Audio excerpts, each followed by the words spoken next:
What's going on, my PT peeps and Walking Dead family? Welcome to the PT channel. I'm One Eye Bri, back to talk about The Walking Dead Season 9, Episode 11. Some Easter eggs, some callbacks, some just discussion and review of the episode. I thought the episode was pretty good. It was very interesting, and I think all the episodes of Season 9 have been good, if not great, and has continued on with the good. So let me know your thoughts, post your comments below as well, but I'm going to talk about some things, so obviously spoiler warning. If you're worried about spoilers, just stop watching. And right off the bat, the episode starts with a watch. Ezekiel's holding a watch, and it says 9/11. Season 9, Episode 11. The Walking Dead loves to do this, but doesn't mean that Ezekiel's time is almost up. It was a flashback, so they're playing with time a little bit, and that's the big question, if Ezekiel be killed this season. And we just don't know. To be clear, we don't know. And in previous seasons, you saw Season 5, Episode 4, when Beth was in the hospital at Grady Memorial. It was Season 5, Episode 4, as you see the clock right there. But I loved the part with Jerry and Nabila having a baby. Now we know they have 3 babies, well, 3 children. They're not babies anymore. They're older, the time jump here and there, but it's pretty cool. And I guess Jerry and Nabila are trying to repopulate the earth. I do like the idea of the multi-community charter of rights and freedoms that Michonne made, that now is given to Ezekiel by Tara. Not sure if that's going to be good, because Michonne did that, worked on this, and then stuff fell apart. Will we have 5 communities back again? Or will we have 4, if not 3?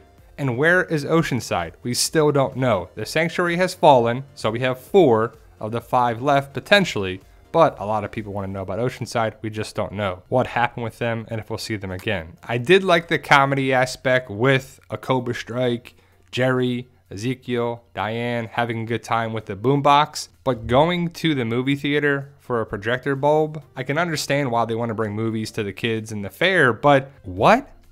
Actual projector bulb like that? What about a digital projector? What about a big screen TV, DVD players? And how are you going to play a movie there with a film? Do you actually have the film to play? Because it looked like an old school projector, not an actual DVD or digital projector that could play it, or receiver or some electronics like that too. And I know it's just a show, but it just had me thinking about it, because I have a projector at my house. I got a receiver with some speakers, and yes, they have a bulb, but what about going to an electronics store, like a Best Buy or something besides a movie theater? And I know some people be like, you're being too hard on it. Well, it's just a discussion, an idea, food for thought. And did you catch the signs to the left and right of the royal wording? The one on the left was easier to read. It says the Silent Army, and the one on the right was supposedly saying Night of the Living Dead. And some people are mad because zombies aren't in this universe. They don't call them zombies because these movies and stuff aren't part of that. But people like Robert Kirkman has inspiration from them.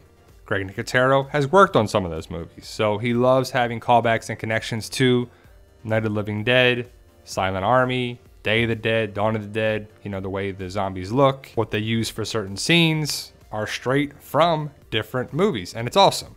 I love the idea of them working together to have a creature comfort. The movie projector bulb is not necessary to live for sure, but leave it to the kingdom and Jerry and Ezekiel to bring some fun to the zombie apocalypse, and I love that. I also love this. Look how squished the face of the zombie is there on the right. Well, it's just a Whisperer mask, and it's on Luke's face, but I saw it during the episode, and I was like, what? That doesn't look right. It happens really fast, but it's pretty terrible, right? And I posted this on Instagram, and people are finding it hilarious. Some people saw it, some people didn't, and some people are making the joke. I guess The Walking Dead didn't have the budget to properly fit Luke with a Whisperer mask. It's just pretty funny. It's pretty hilarious. But Luke and Alden are safe. I'm glad they're safe. I'm glad none of them were killed just yet, because it's probably going to happen later on this season with the fair. And if you know the comics, you know the Pike lineup predictions, we could lose one of these, if not both of them. But come on, look at that. That looks terrible. I just like, it's like, I don't want to go to school. No, I don't want to go. No way. But the mask is pretty hilarious. I caught it watching the episode and was like, man, that was pretty bad. But it happens really fast. And I do like Alpha. Well, I don't like Alpha, but I do like the portrayal Samantha Morton is doing of Alpha. I like the dialogue, and she's like, wrong answer. I love how she's just not messing around. And that's what a villain is supposed to do. Daryl talking with Alpha is supposed to be with Maggie in the comics. Maggie's not there, So Daryl's going to have it. And I fear that Daryl is going to get all the great comic parts on the show with Beta, with Alpha, with Lydia. But I know someone has to have those parts because we're losing main characters. Rick's gone. Maggie's gone this season. We're not going to see Maggie, which sucks, even though they made reference to her in the flashback, which was cool. Now let's talk about the baby situation here. The Walking Dead is getting some flack for this. It's a fictional show. No babies were harmed in the making of this episode. It was a fake baby when it needed to be and a real baby when it needed to be. And as far as I know, everybody was okay. But what do you think of this tactic?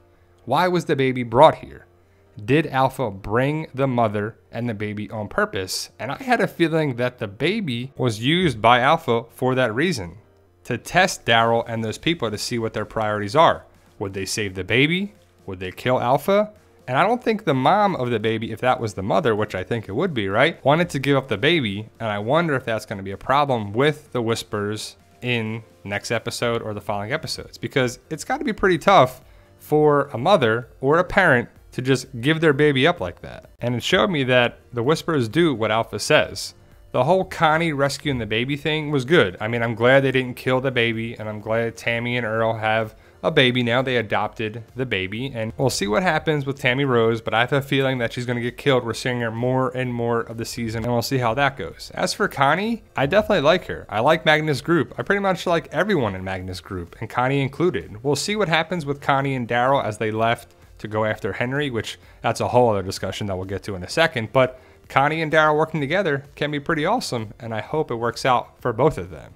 As for the Lydia situation with Henry, that was going to happen because if you know the comics, you know Carl likes Lydia. Now Carl's gone. It's all about Henry now. Henry and Lydia are the new Carl and Lydia for the show. And a lot of people do not like Henry. And I understand that because Henry is a character that's probably going to get other people killed. And he almost got Luke and Alden killed. If Addie didn't tell Enid and Daryl where to go, Henry might still have Lydia at the shack. And it's like, come on, dude, you almost got Luke and Alden killed for some chick that you just met maybe, what, 2 days ago?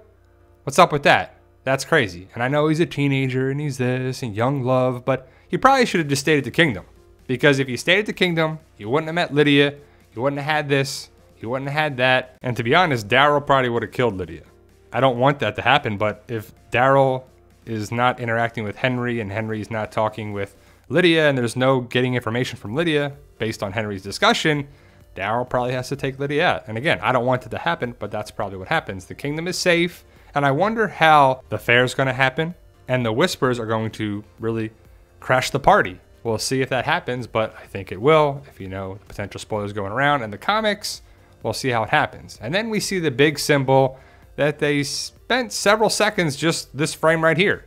What is it? Is it a stick figure without the head? Is it a highway? Is it, you know, the Alpha symbol? But I don't know. Is it the border for the Whispers? Is it the Quinn Canucks? I don't know how to say it any other way. I'm sure I'm pronouncing that word wrong, but I talk about that theory in the video with that thumbnail right there. What does this sign symbol mean? I can't wait to find out.